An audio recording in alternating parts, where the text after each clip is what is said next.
713번째 책 소개입니다. 책에서 일부 내용을 발췌하여 소개드립니다.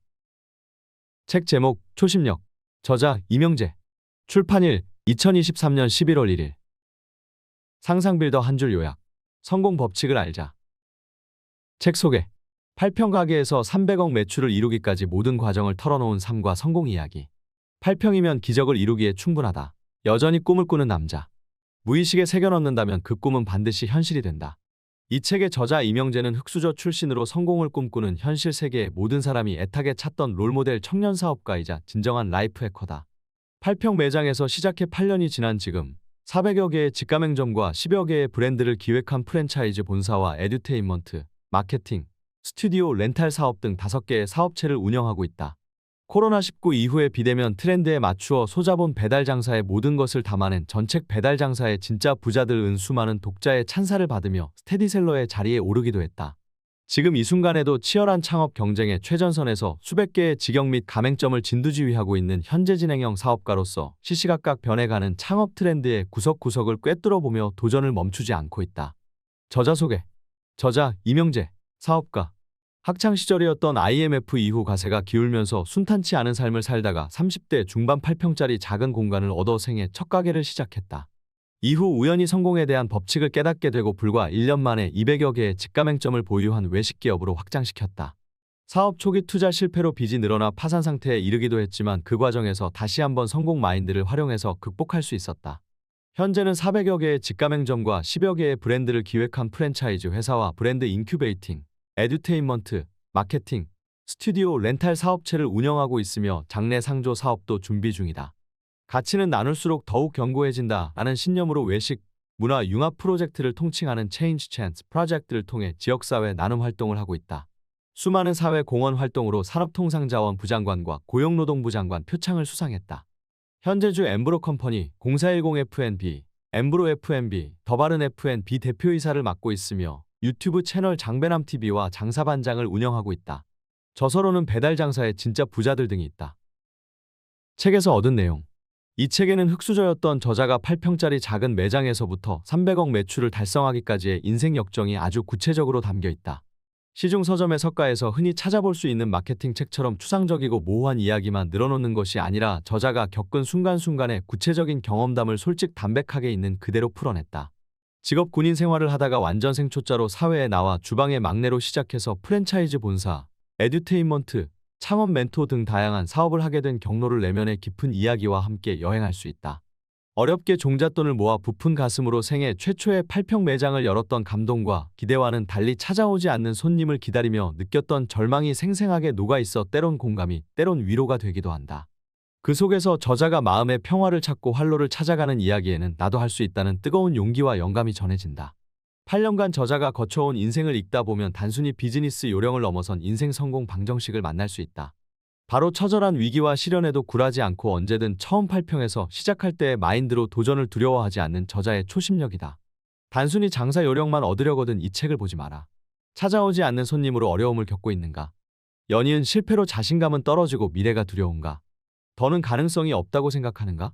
누구에게나 사회에 첫 발을 내디디며 다졌던 마음과 태도가 있다. 첫 시작을 앞두고 설렘과 두려움, 잘 해내겠다는 의지로 똘똘 뭉친 상태. 어떻게 그 마음을 잃지 않고 작은 성공과 성취에도 감동하며 꾸준히 앞으로 나아갈 수 있을까? 저자는 성공하고 싶다면, 이루고 싶은 꿈이 있다면 이 말을 꼭 기억하라고 당부한다. 초심을 잃지 않으면 성공할 수 있다. 지금까지 어떤 인생을 살아왔건 작은 성공이든 큰 성공이든 감동의 크기는 결국 같다라는 사실을 깨닫는다면 미래의 막연한 성공보다 눈앞의 작은 도전에 더 집중할 수 있다고 강조한다. 저자는 자신만의 매장에 첫 손님이 방문했을 때의 설렘을 지금도 기억하고 있다. 이제는 300억 매출의 CEO가 되었지만 자신의 마음가짐은 그때와 크게 달라진 게 없다고 말한다. 작은 성취를 이루며 하루하루 밀도 있게 살다 보면 모퉁이를 돌아 반가운 사람을 만나듯 원하는 성공을 이룰 수 있다고 확언한다. 그의 생생한 경험담이 그 증거다. 8년간 작은 매장에서 시작해 300억 매출을 이루기까지 어떤 도전과 성취를 이루며 초심력을 잃지 않았는지 잘 보여준다. 초심을 잃지 않으면 당신의 꿈은 현실이 된다. 무엇이든 마음속에 품었던 것을 시도한다면 매 순간 느낀 감동을 가슴이 잊지 않도록 사진을 찍어 두거나 일기를 쓰는 것도 좋은 방법이다. 열정이 식지 않도록 부채질하는 것이 중요하기 때문이다. 동기를 끊임없이 불어넣고 감사한 마음을 유지한다면 가는 길에 여러 장애물을 만나더라도 거뜬히 이겨내며 성공의 주인공으로 거듭날 수 있다. 이 책에 담긴 사고방식을 내 것으로 만든다면 다음 성공은 당신 차례이다. 목적과 방향이 일치하는 일이라면 성과와 상관없이 임계점으로 가는 열에너지로 사용하라. 시도, 지속 발전 사이클이 누적될수록 임계점은 점점 가까워진다. 시도한 것이 즉각적인 성과가 나지 않는다는 이유로 멈추지 말라. 성공은 올바른 것을 집요하게 쌓아갈 때 우연히 얻을 수 있는 트로피이기 때문이다. 결국 당신은 해낼 것이다. 나는 지극히 평범한 사람이다. 아니, 어쩌면 부족한 사람일지도 모르겠다. 평범한 가정에서 태어나 하루아침에 길바닥으로 쫓겨나기도 하고 눈물 젖은 밥을 먹으며 세상을 원망하기도 했다. 뚜렷한 미래가 없던 시절 빛처럼 스치던 어떤 깨달음을 우연히 접한 이후로 모든 것이 달라졌다. 살면서 3번의 기회가 온다고 했다. 그러나 준비가 돼 있지 않다면 그것은 빛보다 빠르게 사라지고 만다. 지금 생각해보면 타고난 재능이나 운이 없던 내게 기회를 잡을 수 있게 해준 건 분명하고 선명한 믿음, 그 믿음의 지속성, 그리고 독서였다. 당신이 어떤 일에 도전할 때 신은 당신이 생각지도 못한 방식으로 그 일을 방해한다. 기대에 잔뜩 부풀어 오른 순간일 수도 있고 소중한 무언가를 잃은 후일 수도 있다. 신은 당신이 꿈을 이룰 자격이 있는지 확인하기 위해 가장 약해진 순간을 놓치지 않는다. 그러나 기억하라. 당신이 겪고 있거나 겪게 될 모든 어려움은 당신을 막으려는 게 아닌 그 꿈을 간절히 원하지 않는 사람들을 가려내기 위한 것일 뿐이다. 오직 당신만이 그것을 넘어설 수 있다. 성공은 특별한 방식으로 얻어지지 않는다. 누구라도 결심하면 바로 지금 얻을 수 있다. 어디에 있든 얼마나 불우하든 실패의 신호와 성공의 신호는 동시에 존재한다. 녹록지 못한 환경과 실패한 사람의 조언에 집중한다면 실패의 신호의 주파수를 맞추는 것이다. 같은 환경에서도 낡은 책장에 꽂힌 책 한 권을 집어든다면 성공의 신호의 주파수를 맞추는 것이다. 사람은 자신의 무의식적 신념과 일치하는 것만 보려 한다. 어떤 느낌인지 모르겠다면 지금부터 내가 하는 말을 따라 움직여보라. 지금 당신이 위치한 주변에서 빨간색을 찾아보자. 다 됐는가? 이제 눈을 감아라. 당신 주변에 있는 파란색을 말해보라. 눈을 떠서 파란색을 보라. 당신의 생각과 일치했는가? 아마 아닐 것이다. 이 파란색처럼 성공의 단서는 언제나 당신의 주변에 존재하고 있다. 다만 당신의 생각 주파수가 감지하지 못하고 있을 뿐이다. 마음먹기에 따라 주파수의 채널은 언제든지 바꿀 수 있다. 지금도 나는 그리 대단한 사람이 아니다. 내가 비즈니스 혹은 모임에서 만나는 사람 중 나보다 성공한 사람들이 훨씬 더 많다. 그럼에도 이 책을 쓰는 이유는 성공의 불씨를 지펴주는 역할을 하고 싶기 때문이다. 내가 만나본 자수성가한 사람들 대부분이 본능에 의해서건 누군가에게 배웠건 이 책에서 언급한 성공 방정식을 자신만의 형태로 변형해서 사용하고 있었다. 또 다른 이유는 스스로 성공하는 것과 성공하는 방법을 알려주는 것은 별개의 영역이라는 것을 깨달았기 때문이다. 그들의 성공 마인드를 많은 사람과 나눌 수 있으면 좋겠지만 성공자라도 그것을 잘 가르친다는 보장이 없다. 오히려 더 크고 원대한 목표와 성공에 집중하고 있기에 가르치는 일에 관심이 없는 경우가 더 많았다. 반면 지혜를 나눠주시는 감사한 분 중에는 이미 성공의 정점을 찍은 후 그 깨달음을 사회에 환원하고자 하는 경우가 많은 것 같다. 그러나 이렇게 크게 성공하신 분들의 이야기는 그 지혜와 경험의 폭이 너무 커서 성공의 티핑 포인트, 즉 시발점이 되기에는 몰입도가 떨어진다고 생각한다. 나 역시도 변화에 입문 단계에서는 주로 작은 성공자의 생생한 경험담을 들으며 구체적으로 행동에 옮겼다. 작은 성공자의 구체적인 이야기는 변화를 갈망하는 사람들에게 행동의 발판이 돼주는 중요한 역할을 한다. 요컨대 이것이 내가 이 책을 쓴 이유다. 모자란 삶을 살던 한 청년이 경제적 자유를 이루기까지의 이야기가 이 순간에도 열악한 환경을 딛고 꿈을 키워가는 이들에게 성공의 불씨가 되기를 기대한다. 결국 당신은 해낼 것이다. 초심력. 어느 날 문득 반가운 소식이 담긴 편지가 도착하듯 기회가 오기를 기다리는가. 아쉽지만 세상은 그런 식으로 기회를 주지 않는다. 기회란 부싯돌이 부딪히면서 발생하는 불꽃이다. 당신이 부싯돌처럼 세상과 부딪힐 때 기회는 불꽃처럼 찰나의 모습을 드러낸다. 이 불꽃으로 불을 붙인다면 기회는 비로소 당신 것이다. 기회는 수많은 시도 속에서 우연히 발생한다. 행동해야만 운도 따른다는 말이다. 시도하지 않으면 기회는 오지 않는다. 기적의 출발점에 서다. 나는 아직도 첫 손님이 매장에 방문했을 때 그 설렘을 기억한다. 긴장되고 떨리는 마음을 진정시키며 맞았던 첫 손님.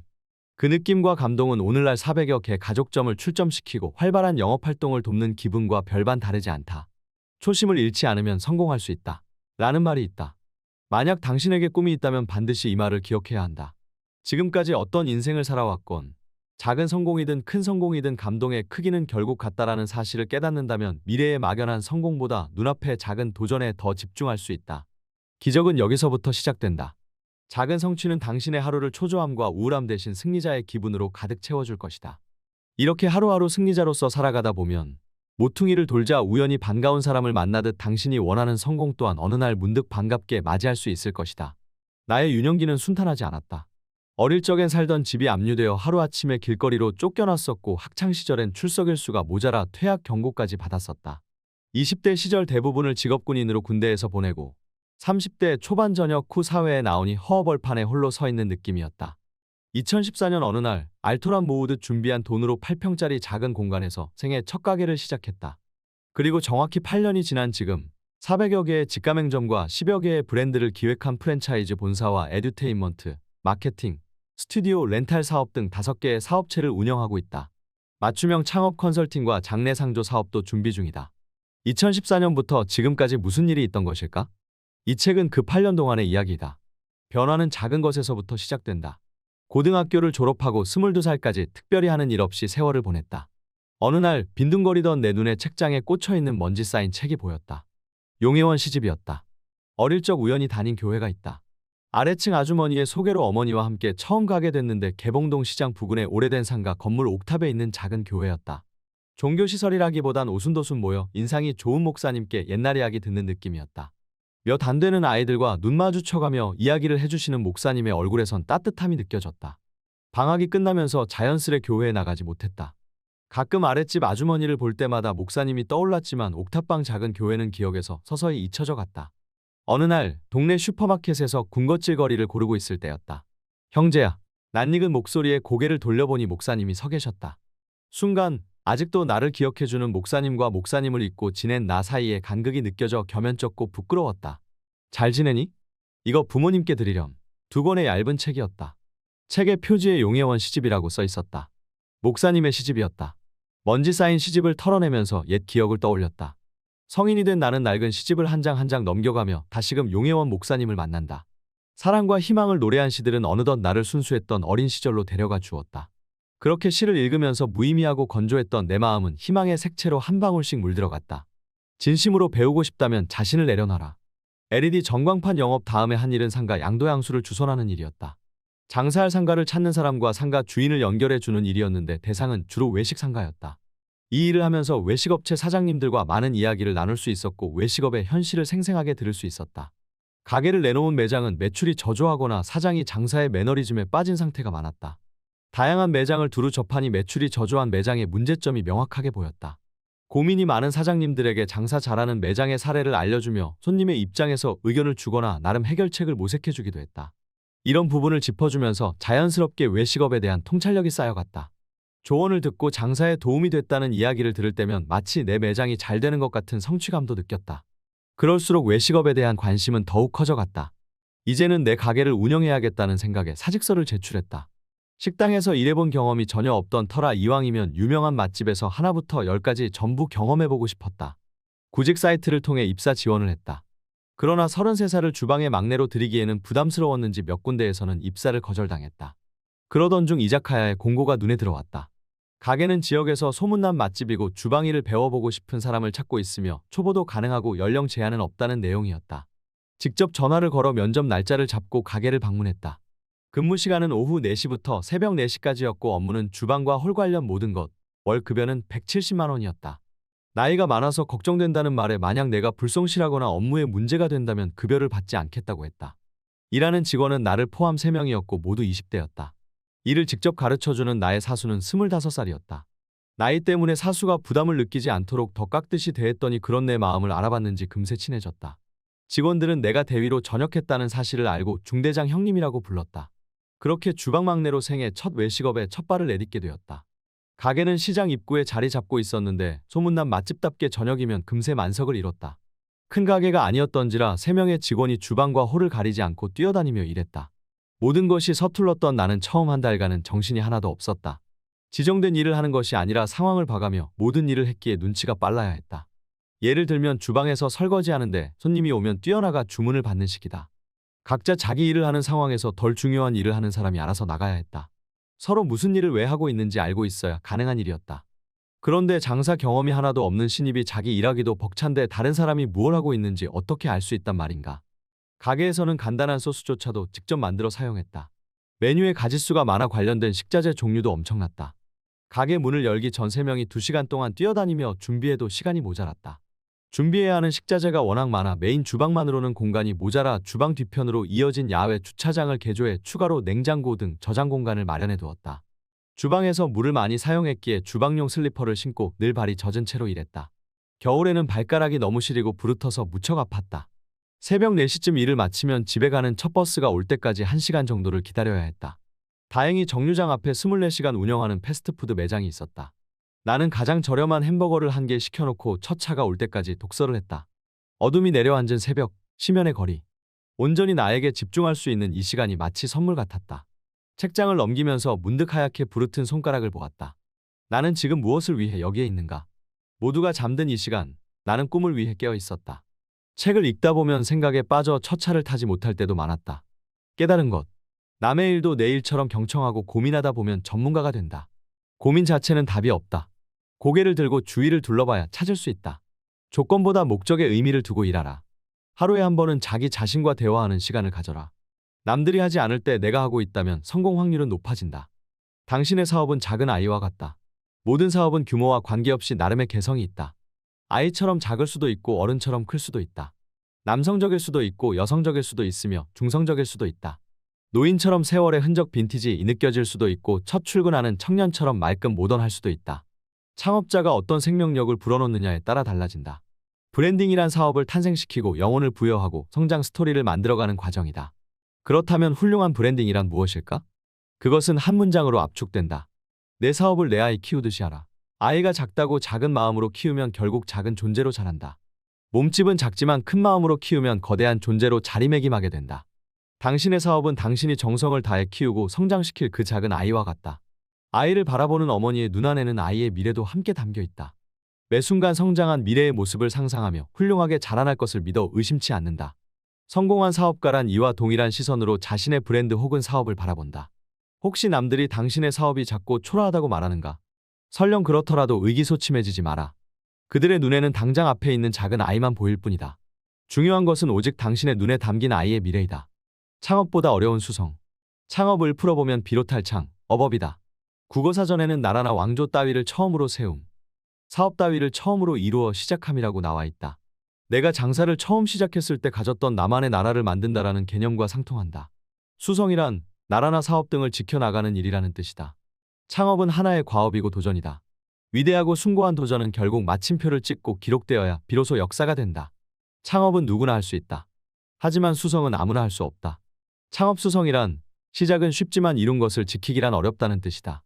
브랜드를 런칭하고 회사를 만드는 일이 창업이라면 경영은 수성이다. 장사가 잘 되어 규모는 커졌지만 결국 망하는 회사들이 수두룩하다. 수성에서 실패한 것이다. 우리의 프랜차이즈 규모도 커지고 있다. 하지만 마음은 늘 불안했다. 능력 있는 인재가 회사를 떠날 때마다 가슴 한편이 툭 하고 떨어져 나가는 기분이었다. 어떤 일이 매듭지어지지 않고 남겨질 때마다 마음이 무거웠다. 다른 한편으론 원래 다 이런가? 내가 너무 걱정하는 건가? 라는 생각도 들었다. 하지만 어떻게 해도 도무지 미래가 그려지지 않았다. 상상되지 않는다는 건 심각하다는 뜻이다. 나는 내가 상상의 현실로 믿을 수 있었기에 여기까지 올 수 있었다고 믿는다. 열정이 식지 않게 열심히 일했다. 하지만 늘 등 뒤에 공허함이 나를 따랐다. 한 번 성공이 9번 실패보다 크다. 불을 지피려면 먼저 장작을 던져야 한다. 하지만 많은 사람이 먼저 불을 지펴줘야 장작을 던지겠다는 마음으로 산다.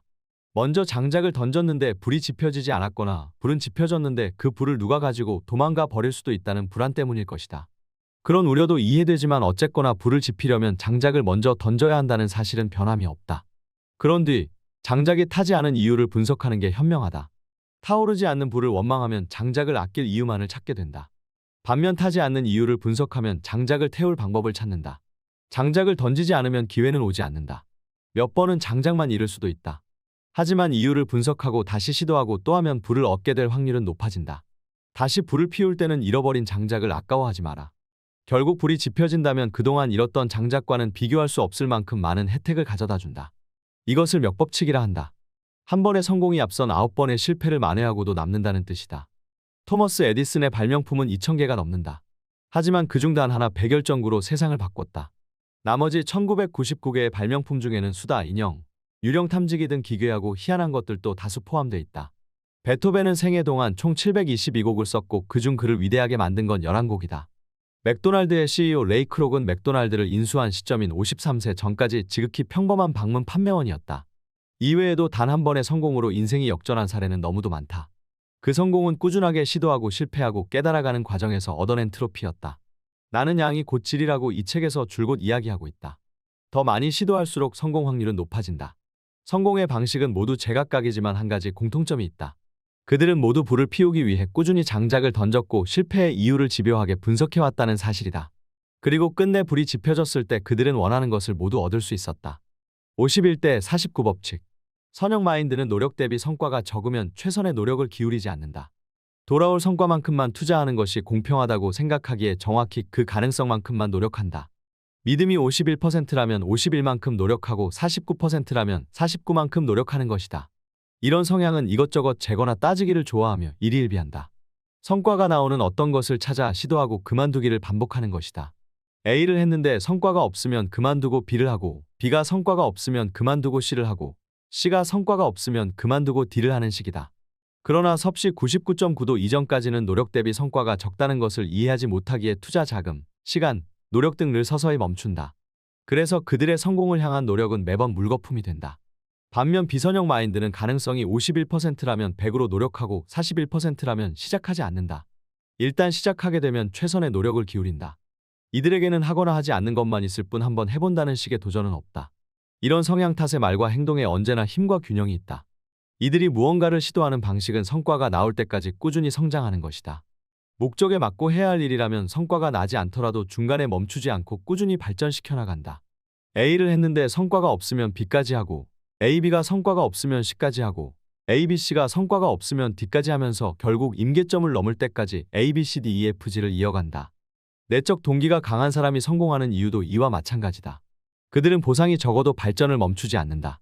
김무명 시절 끝에 스타가 된 배우. 오랜 시간 주목받지 못하다가 국민적인 사랑을 받게 된 걸그룹. 한평생 그림만 그리다가 말년이 돼서야 세계적으로 유명해진 어떤 화가처럼 보상이 아닌 성장과 발전을 목적으로 살아온 사람이 엄청난 성공을 거두는 경우는 수없이 많다.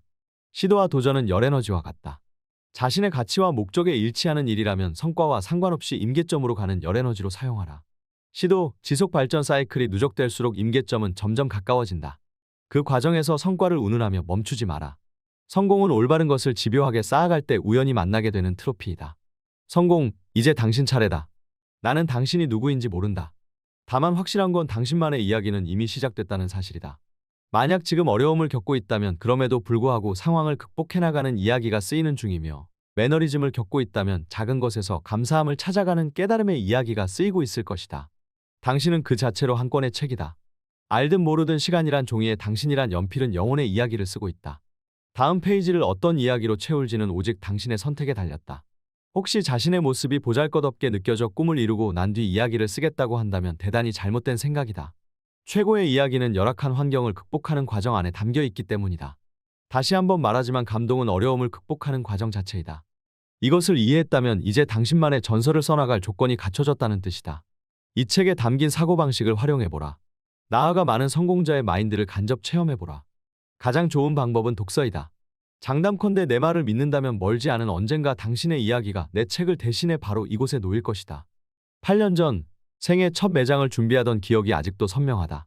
나는 그 작은 공간 안에는 언제나 희망, 기쁨, 설렘, 떨림으로 가득 차 있었다. 그곳에서부터 시작된 나의 꿈은 가슴 깊은 곳에 자리 잡아 미지의 곳으로 나를 안내한다. 결국 어디에 도착할지는 알 수 없다. 하지만 가슴속에서 들려오는 목소리를 따르는 것이 유일한 자유라는 것을 나는 알고 있다. 오늘도 나는 8평 매장에서 꿈을 꾼다. 돌아갈 고향 있는 사람은 더 멀리 여행한다. 내가 도전과 실패를 두려워하지 않는 이유는 언제라도 돌아갈 곳이 있기 때문이다. 눈을 감으면 어느덧 나는 작은 매장으로 돌아간다. 옹기종기 모여있는 사람들, 잔잔하게 흐르는 음악소리, 어둑한 조명 불빛.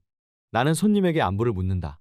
모든 꿈이 시작된 그곳, 내 가슴에 생생하게 살아있는 그 순간은 내가 더 멀리까지 나아가는 것을 허락한다. 당신이 지금 있는 곳이 어떤 곳이든 그것은 중요치 않다. 잊지 말아야 할 것은 바로 지금 그곳에서부터 모든 것이 시작되고 있다. 라는 사실이다. 가져야 할 마음가짐을 미루지 말라. 그것은 현재를 사랑하라는 마음이다. 어떤 상황이 주어져야 최선을 다하겠다고 생각하지 마라. 멋진 공간이 주어지면 최선을 다할 거야. 멋진 사람들과 함께한다면 최선을 다할 거야. 저 사람만 없으면 최선을 다할 거야. 그 일만 아니라면 최선을 다할 거야. 만약 하다면 최선을 다할 거야. 그런 순간은 존재하지 않는다. 소중하지 않은 시간은 없다. 나아가 모든 시간을 소중히 여기는 사람에게 불행이란 없다. 당신이 지금 어디에 있건 현재를 소중히 여긴다면 운명은 당신을 약속의 장소로 데려다 줄 것이다. 그곳이 보이지 않더라도 갈 수 있는 만큼 가라. 거기 도착하면 또 다른 길이 보일 것이다. 8평에서 시작한 창업 이야기가 8평으로 시작하는 많은 분에게 작게나마 용기와 희망의 불씨가 되기를 바란다. 지금까지 상상빌더였습니다. 감사합니다.